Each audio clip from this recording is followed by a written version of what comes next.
We're coming up now on a decade since The Force Awakens, which means it's been about 10 years since Disney bought the rights to Lucasfilm and officially decanonized the expanded universe books, comics, games, etc.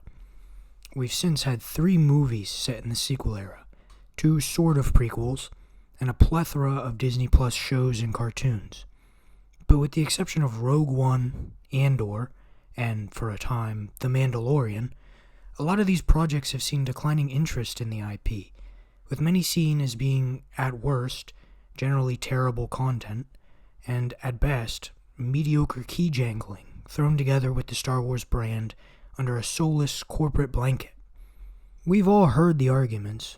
Surely the sequels will have a resurgence, just like the prequels did. Those weren't well received on release either. But I think it's been long enough since the Disney era began to definitively say that resurgence has not, and probably will not, happen. The latest Star Wars project, The Acolyte, has received almost twice the dislikes on its first trailer compared to likes. Disney Plus continues to lose money as a streaming service, and more Star Wars projects are being cancelled, never to see the light of day. Which one can only assume comes from lack of passion or interest on the part of the fans and the creators. So where did this disconnect come from? What drove the fans against Star Wars? Or at least turned them apathetic to new content? There's a plethora of potential reasons, but today I'd like to hone in on just one of them. Because to me, this offense was the most glaring, irreversible mistake in the history of the franchise, pretty much, and possibly the turning point for when longtime fans started jumping ship from the series. Had this mistake not been made, had this bridge not been crossed, I truly believe Disney would have at least a better chance to recover some semblance of what the franchise meant to people way back when the first movies were in theaters. I'm talking about the characterization of Luke Skywalker. Hey everyone, my name is Zachary Forbes, and I'm the author of Slipspace Terra Nullius, and co-author of Three Rivers Plague. I write books and talk about all sorts of entertainment, from movies to video games to you name it. Before I start today's video, I just want to say thank you guys so much for checking this out, and it helps a ton for a growing creator if you would like and subscribe and check out more of my videos. I do reader meters, usually once a month, where I compare the novelization to the film version of a story and see just how accurate it is, and maybe I'll pick a favorite out of the two as well. I've got one of those up right now for Bad Luck and Trouble by Lee Child. But let's get back into Star Wars. I see a lot of Disney defenders trying to refute this gripe that a lot of people have, saying things like, Luke was always hot-headed and aggressive. Look what he did to Vader. Or, Luke was the real Mary Sue. Rian Johnson fixed him. And all I can say to this is, those people must not have understood the arc Luke went through over the course of the original trilogy. Someone doesn't even need to engage with anything beyond those 3 movies to understand how Luke conquers his fears and his angers, refusing to kill even in the face of the most manipulative dark side user in the galaxy. Never.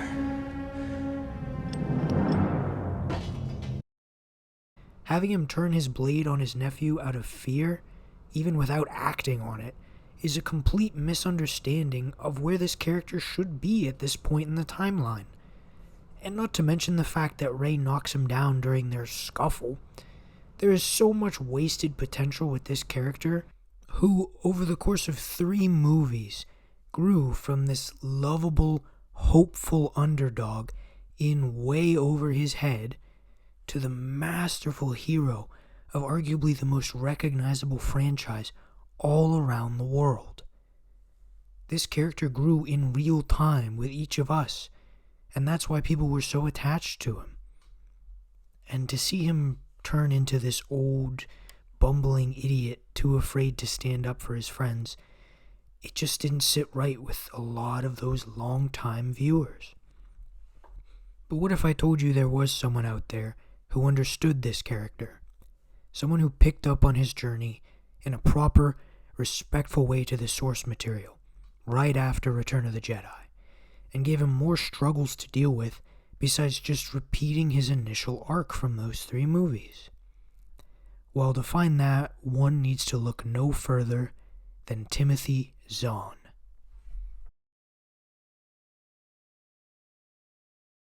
If you're more than just a casual Star Wars fan, odds are you've probably heard of Heir to the Empire at some point.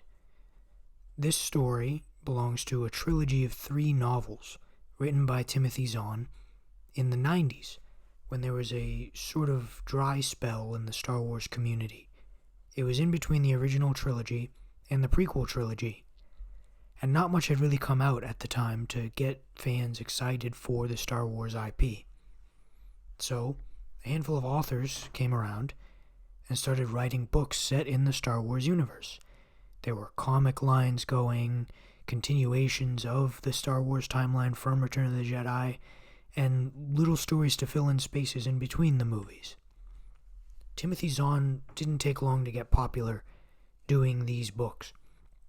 His masterful recreation of all the characters' personalities within his stories shot him into the spotlight. Some of Zahn's most popular additions to the Star Wars franchise were, of course, Grand Admiral Thrawn and Mara Jade Skywalker. But we could talk all day about the various things that Timothy Zahn added to Star Wars that still stick with us to this day. Instead, I'm only going to focus on how he handled Luke Skywalker specifically. I think he had a really great grasp on what this character represented and what this character valued in his everyday behaviors. Zahn's journey for Luke revolves around family, ethical use of the Force, and stepping up to his role within the greater galaxy. It takes place post-Return of the Jedi over the course of 5 or 6 books, beginning 5 years after the Battle of Endor with Heir to the Empire, and ending about 18 years after the Battle of Endor with Survivor's Quest. The story is divided into the Thrawn Trilogy, the Hand of Thrawn Duology, and the standalone story Survivor's Quest, setting the stage for the following era, a passing of the torch, so to speak, written some years after his duology had already wrapped up. Now, compared to the overarching expanded universe, these stories are few and far between. A lot happens, for instance, in the 10 years between the Thrawn Trilogy and the Hand of Thrawn Duology. Even the prequel movies threaten to throw a monkey wrench into how Zahn applies clones to his timeline. But he always manages to turn even the most controversial prior storylines into something meaningful for these characters. And maybe this is a hot take, but I'd honestly go as far as accepting the events of these books to be canon over a lot of what happens in the prequel era films and cartoons. I'm not saying any of those are bad, but these books really are that good. I strongly recommend reading each of these books, even if you're hesitant to touch anything else in the expanded universe. There's a lot of great stories in the EU, but I understand it's a lot to commit to or take in. So let these be your launching point. Seriously, pick up Heir to the Empire, read it, then decide from there how much more committed you'd like to be. You can look up a timeline and read from there, or just read all the Zahn books, or even just leave it at that first one. Just please engage with these stories, and you'll see what I mean about Luke. It's baffling how different the understanding of this character and his relationships are in the movies versus these novels. It's a completely different person. That being said, I'd like to summarize these stories for the sake of further comparisons. I'll be brief and avoid any serious spoilers if possible, because I really think you should check them out yourselves.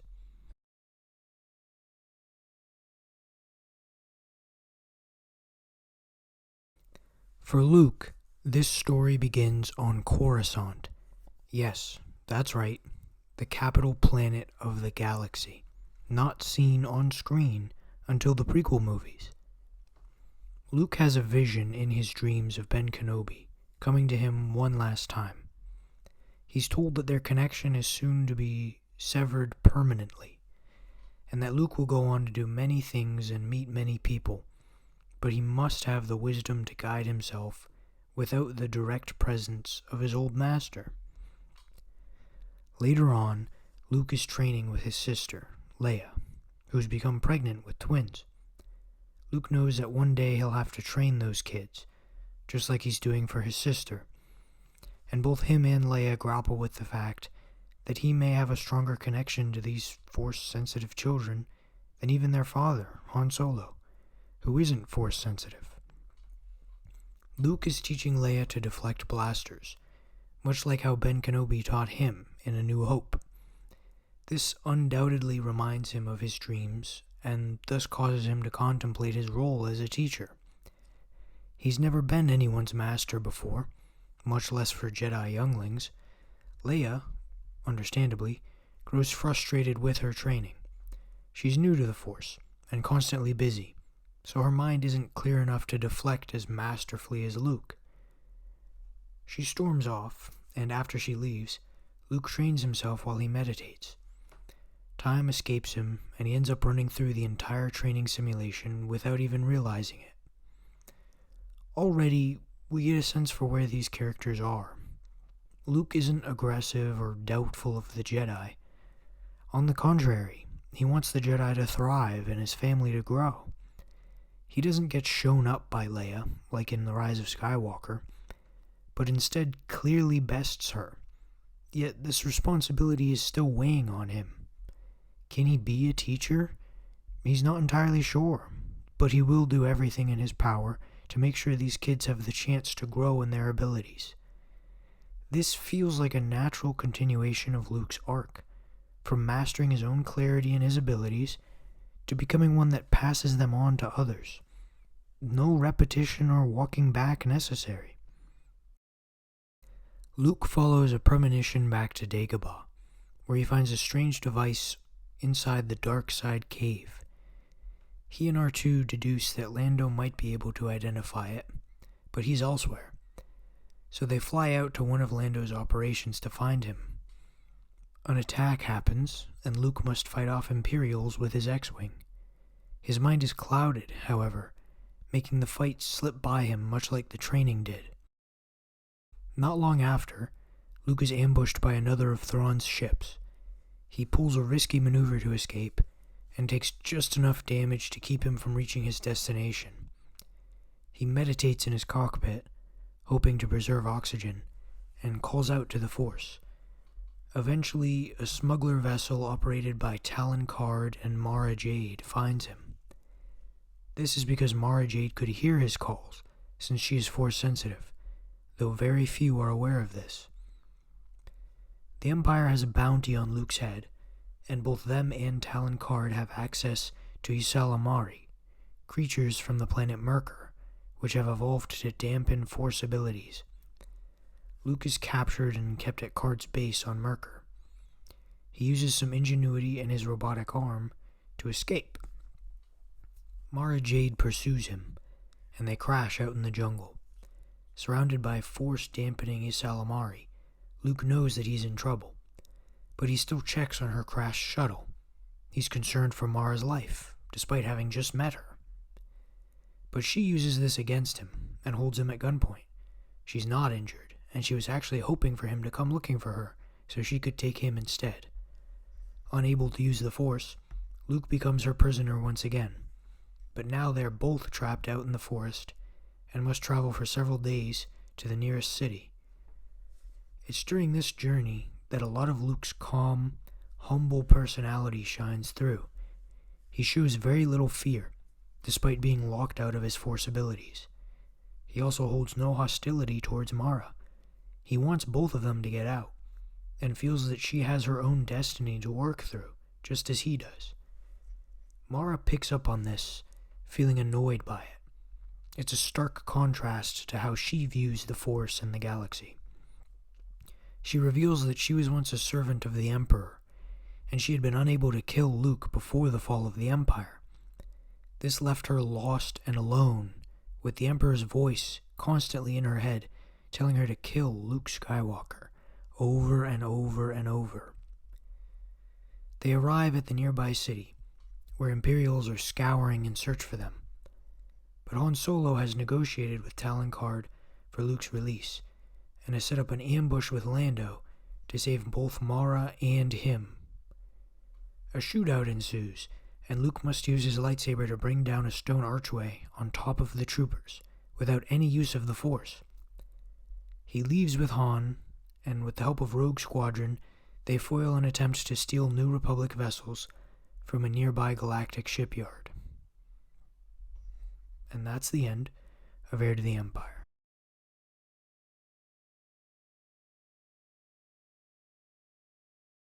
Remember, these books follow a lot of character perspectives, especially for a third-person limited story.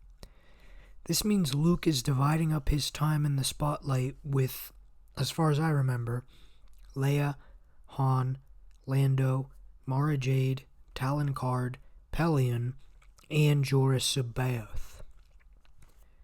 That's a tough one to pronounce, but I'm pretty sure that's how Timothy Zahn does it.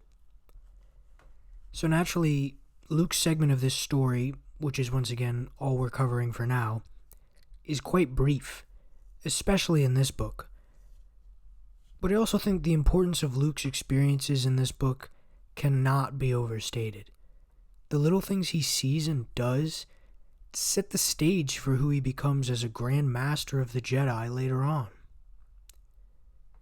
Towards the beginning of the story, Luke starts hearing rumors of a Jedi Master named Joruus C'baoth living out on Jamark. These rumors were actually planted by the Empire, who were working with C'baoth to set a trap for Luke. C'baoth wanted to convert Luke to being his servant in the Force. But before Luke can travel there, he must accompany Han and Lando to New Cov in search of information on an Imperial spy within the New Republic. Luke is actively going out of his way to help his friends and the new governmental figure in the galaxy. He's not standing aside focusing on just his temple while everyone else takes care of the big stuff. These people and planets still matter to him, whatever other responsibilities he's got going on. It's on New Cov that Luke encounters a scuffle between a Barabel and a Rodian. The two aliens are in disagreement over satisfying payment for a job. The patrons in the bar all look to Luke to break it up, as he is a Jedi, and Jedi are meant to be the peacekeepers of the galaxy. Luke, still unsure of how to carry such authority, steps in regardless. He finds a translator in the crowd to make communication easier, and hears each one of them out. A firm but fair resolution is established, with extra help offered from outside the two of them if they may need it. Maybe this is me looking too far into it, but New Cov is the first 6 letters of New Covenant, which in Christianity is the covenant God made with humanity after the Old Covenant. It's more than a covenant of rules. It's a spiritual unity, open to all those who believe, and is definitively stated to be not like the old one. Perhaps there are some parallels here with Luke beginning a new Jedi Order, which we eventually see distance itself from the old rules of emotional attachments that the old order held onto so strongly. Not to mention the quote where Jesus declares the new covenant through his blood happens in Luke 22. Anyway, Luke makes his way to Jamark in search of this Jedi Master. He's wrestling with his own thoughts about training Leia's children, believing he doesn't have it in him to teach the Jedi ways. But he believes Joruus C'baoth may be able to lift that responsibility from him and train the children properly. He soon finds out, however, that Joruus is something of a tyrant to the locals on Jamark. The Master has a crazed view on the value of life, believing the Jedi to be superior, and that all beneath them dislike them for their abilities. When there's a dispute in the town, Joruus crushes it with violence, unafraid to cause harm. His settling is swift and brutal, striking fear into his subjects. This puts Luke off to the new Master, but he also doesn't turn tail and run. Instead, Luke insists he must stick around to help Joruus see the light. He believes there is good in this Jedi Master, just as he did for his father. And he's also desperate to find a real teacher for his family down the road. He tries to subliminally insert himself as the new teacher and convert Joruus to the light, but his training is cut short when Mara Jade arrives, asking desperately for his help to rescue Talon Karrde from Imperial captivity. Luke agrees, as he always does, and Joruus attacks them. They knock out Joruus, and Luke refuses to kill him. Then they head out to rescue Karrde. There's more bonding between Luke and Mara over the course of this mission, similar to the Forest on Merkur. Once Karrde is free, the group of them join up with the A-Plot and fight a space battle for the Katana fleet. Two major things happen here. One, Luke realizes he can sense the presence of clones through the Force, which the Empire has apparently begun manufacturing. And two, he locates Mara floating through space in her ejector seat after her ship is shot down, effectively saving her life. And that's the end of Dark Force Rising.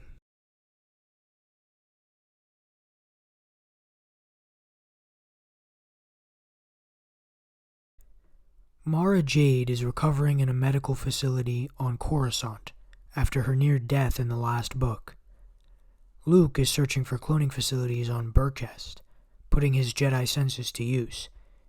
He runs into Talon Karrde, whom he convinces to sell information directly to the New Republic. Karrde is an information broker and remains largely independent, but Luke and Han manage to wear him down slowly over the course of these books, essentially bringing him to become one of their close allies without directly saying it. Luke further tracks the clones to the planet Podaris, where Imperials using Ysalamiri try to capture him. He finds open spots in the Ysalamiri's anti-force bubbles and escapes down the side of the city's shield walls. After an encounter with the Imperial Chimera, Luke is forced to stop somewhere to fix his ship, or else he'll end up stranded in space again. He lands on Honoghr, homeworld of the Nogri, whom Leia has befriended.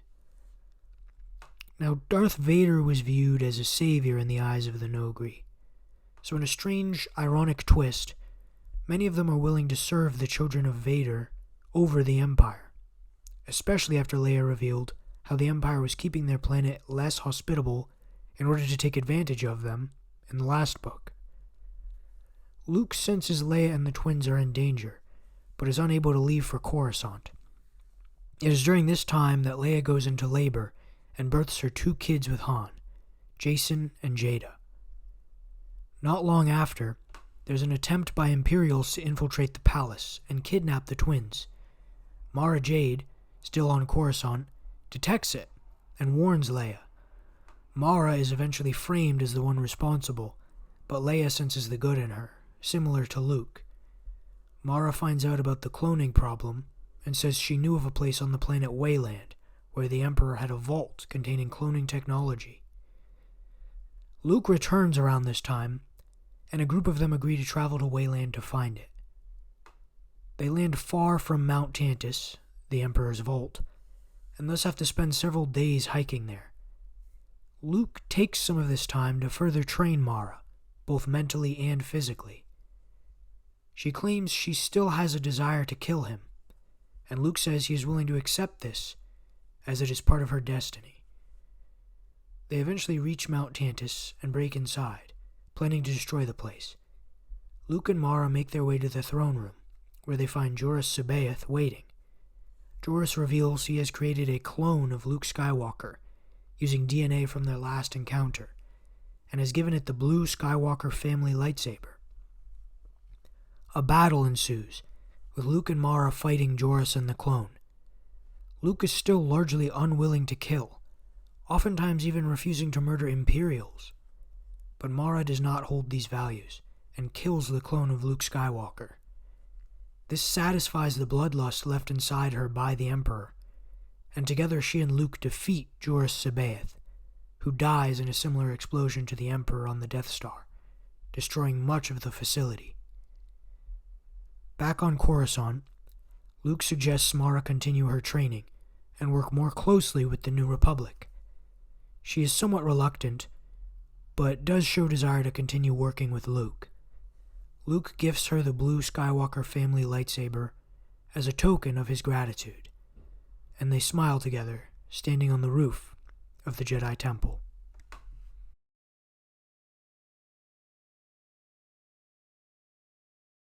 Already, we see so many differences in how this character was handled in the books versus the Disney movies.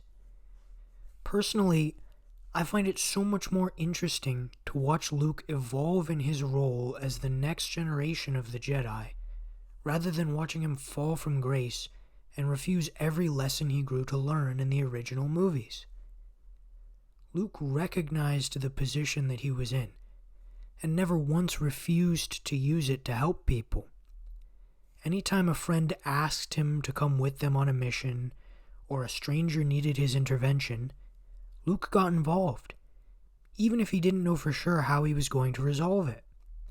His intentions were always heroic, and I just can't see any way to coherently say this character one day gives up on the Jedi and abandons his friends to go hide out on some faraway planet.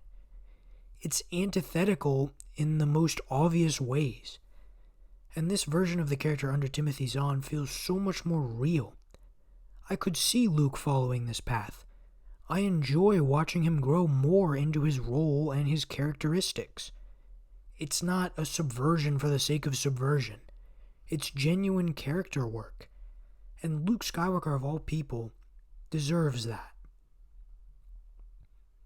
In terms of relationships, which I think is probably the key to how Luke handles his path after Return of the Jedi, we see right off the bat that Luke cares for his friends in these books.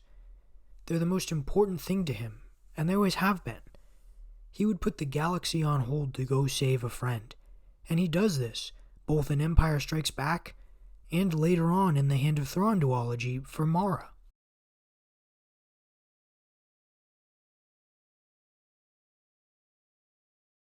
Han Solo is Luke's best friend. They accompany each other on multiple missions during these books. One is always there for the other, and these characters would never just disappear from each other's lives, dying without even thinking of the other person. That's just a sad way to envision these characters' future.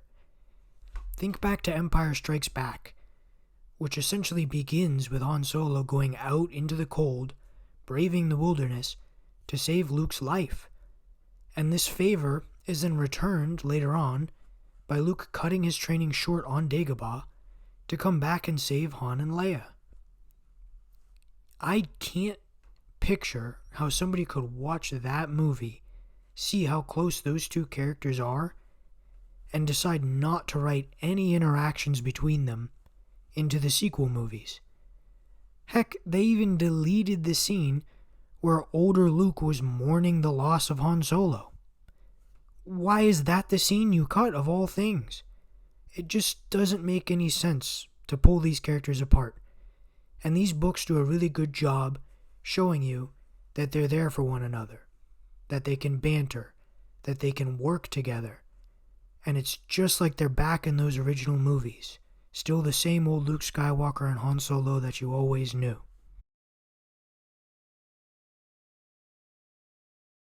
I won't spoil too much of those books now, because I really, really love them.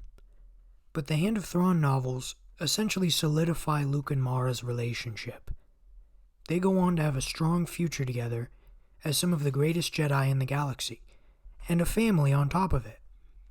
And it all started because Luke had the same faith in her he did in his father. Luke's death would have been catastrophic for the galaxy.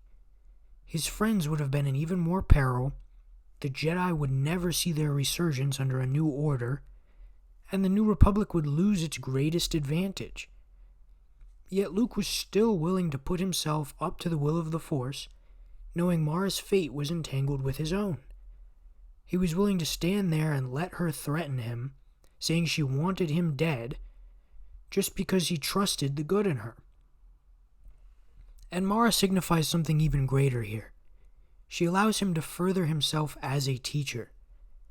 Luke doesn't have the same strength and experience as the Jedi of old, not yet anyway, but he has something even greater. He has will and courage and humility. These are the lessons he teaches to Mara, eventually bringing her into his own order. By seeing Joruus, a clone of an old order Jedi Master, he witnesses in real time the corruption that order went through. He realizes the rules and the tyranny of old have no place in this new republic he's helped form. It's about family. It's about relationships now. That's the direction that these Star Wars novels have gone in, and it makes sense. That's why Luke has to take on the responsibility. There's just no other choice, no other master that could usher in an age of Jedi, the likes of which the galaxy has never seen. Luke still has doubts and dark visions, but he pushes on, knowing his destiny is to accept himself as a leader, because that's what the galaxy needs, a new Jedi.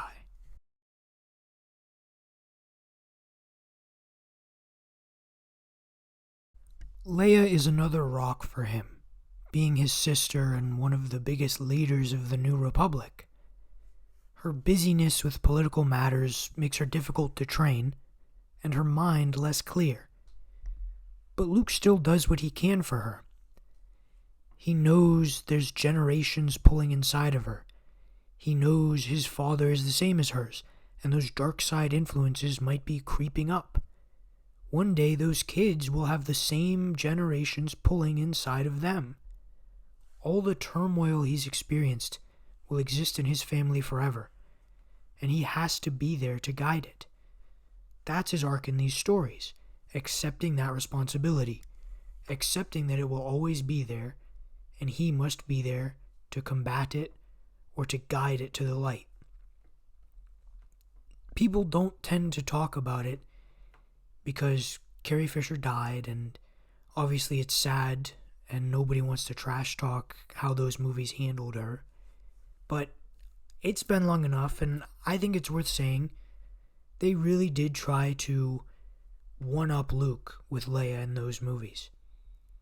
Having her survive in the vacuum of space and pull herself back onto a moving vessel with no real signs of Jedi abilities before that other than the normal feelings and messages through space, and then revealing in The Rise of Skywalker that one day she had trained enough to defeat Luke in a blind spar. It just seems so preachy. Like we're putting this character on a pedestal. She's actually better than the main character. But there's always been an argument for that.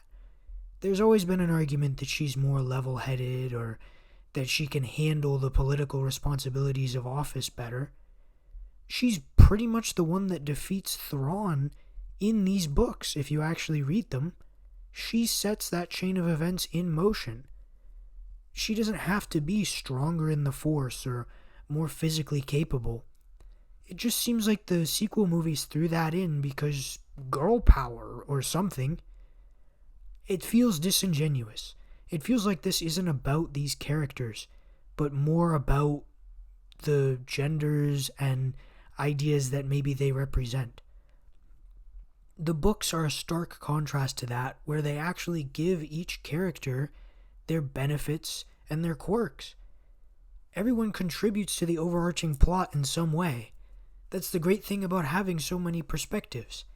And Leia is a strategist, a political voice, a unifier. She doesn't have to beat Luke in every other aspect of her life. It just doesn't work for me. And I'm sorry if it comes across as offensive or if you really liked Carrie Fisher in those movies. I think she plays the role just fine. But I don't think that the way those roles were written in the sequel movies does justice to where those characters came from. I really don't.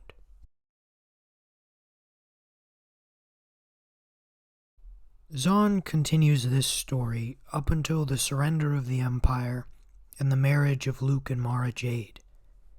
he doesn't write much further in the timeline than that, preferring instead to pass the story on to authors of the New Jedi Order series. But where he leaves the character after this run is something truly special. It's why the expanded universe had to be canned to make room for the sequels. The characters in the Disney movies just don't line up with this. They aren't the same people. Not Leia, not Han, and most definitely not Luke Skywalker. The journey of this character over the course of Timothy Zahn's novels is something truly special, and I'd give anything to turn back time and see Disney do it better. But they just didn't.